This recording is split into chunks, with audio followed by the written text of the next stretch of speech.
How's everybody doing? Hello! This is the pocket knife I was talking about yesterday as far as a can opener that I use to open all my cans. Works great. I put a link in the description of yesterday's video when I was talking about this thing here, and to a video I did. Holy cow, the spring just snapped. I heard it. Look at that, the spring snapped. That's no longer any good. Wow, that's amazing. So you can get parts, I can make this, but that's a bummer. Wow, that's the first time I ever broke one of these. That's a bummer. And this is from 1994. First time I broke one. I have a broken one somebody gave me. That's amazing. That's not what this video is about. But that's what was going to mount here. I've got more of these. I got a whole collection of them. Been working on this panel here. I'll show that to you in a second. I want to explain what's going on there. Matter of fact, I'll just jump right into that. Just spin you guys around here. Oh, tripod's caught. My typical non-pro system here. Okay, so firstly, I used 1/2-inch plywood because it's what I had. I would prefer to use 1/4-inch on this because of the bend. And when I was first mounting it, I didn't have the holes cut. Once you cut the holes, it is easier to bend. I stepped this down on the plywood, so I was able to get the factory trim piece to work here. It's not something most people even think to do or try. I'll insert some stills at the end of me doing that on the table saw. The idea with this now is going to be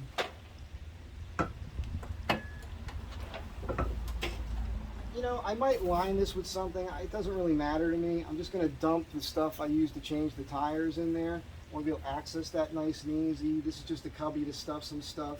And then here, I'm going to build a box that's going to mount on the back side. It'll be hard attached to this panel. All right. I don't want anything to protrude here. I know I mentioned that the other day, but the reason for that is I'm going to do a swing down.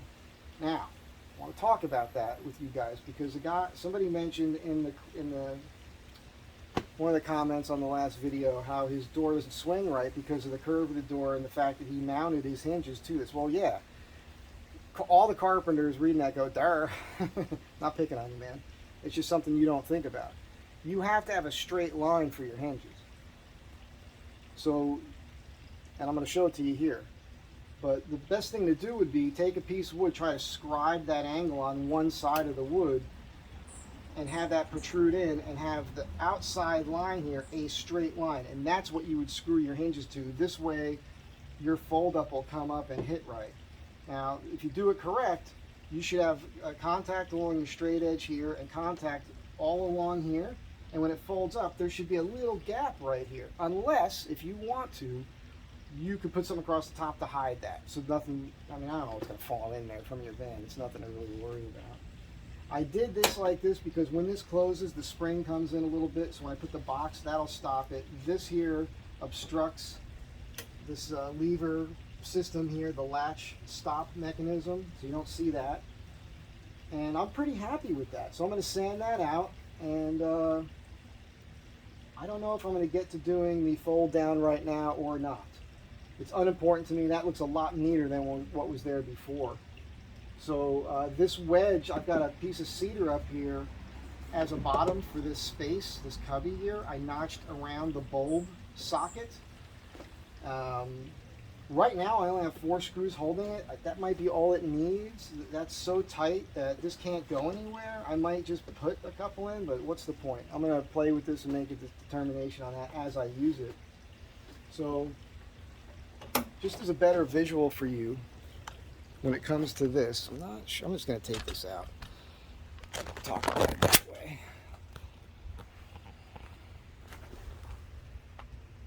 You see, there's a straight line here. There's a curve. Actually, this is straight. This is curved, but that's straight.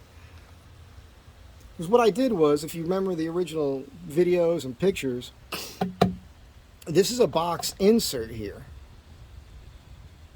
And then I attached these 1/2-inch pieces. I laid them up against here, and from the inside, I put screws. All right.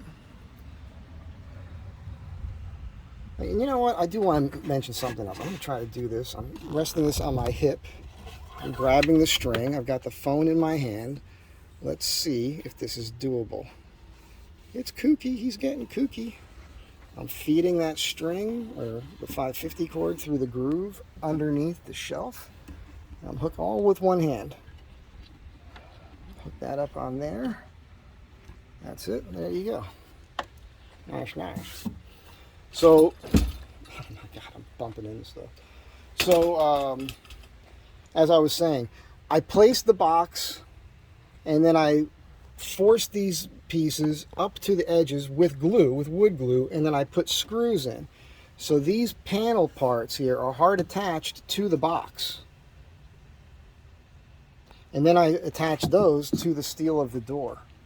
And as you guys have seen, that whole thing now, I pull 5 screws on this one, this entire thing comes out. I just pull that. This is something I found. It's up there because I'm going to see my niece in a couple days in Arizona. She likes to go in the van, and every time she goes in the van, she takes something out of the van. So I'm thinking ahead. This took a little doing. I haven't eaten yet today. It's after 1 o'clock, and I am starving Marvin. So I'm going to go eat. I'm going to come back and finish this off. Just wanted to do that. And I brought this to the shop today, so I'm just going to show off here. These are called Gumby feet because of the shape of them. I had a guy years ago hit me up and make a bunch of these for him, these cutting blocks. This is white oak. Actually, this one has some walnut in it as well. The ones I made for him were all white oak, and then I made a couple for myself, which I sold. I'm keeping this one myself. It's just a cheese block. It's something you put on a standard height table, about 30 inches, and then it's at a nice height where you cut cheese. And I took this knife from a guy in trade who owed me some money. It's a Damascus steel handmade blade with bone handles, and I made this little holder here, perfect shape with your cross guard, right? And I even use slot head screws to make it look old, and it fits perfect. And I'm showing you that because when I think of this, I think of that, but I can't get that on enough of an angle. And I'm not sure this would be the knife I would bring. Probably not. But it sure does look tough, doesn't it? Yeah, being a man, I like tough stuff, man. This lives in my kitchen on a table. It's basically a work table. I don't even use it. I just like looking at it because I think it's cool. But anyhow, you guys have a great day. Be good to one another. You can do it. Keep up with the questions. Got a lot of feedback on that last video. This is just a quickie for today.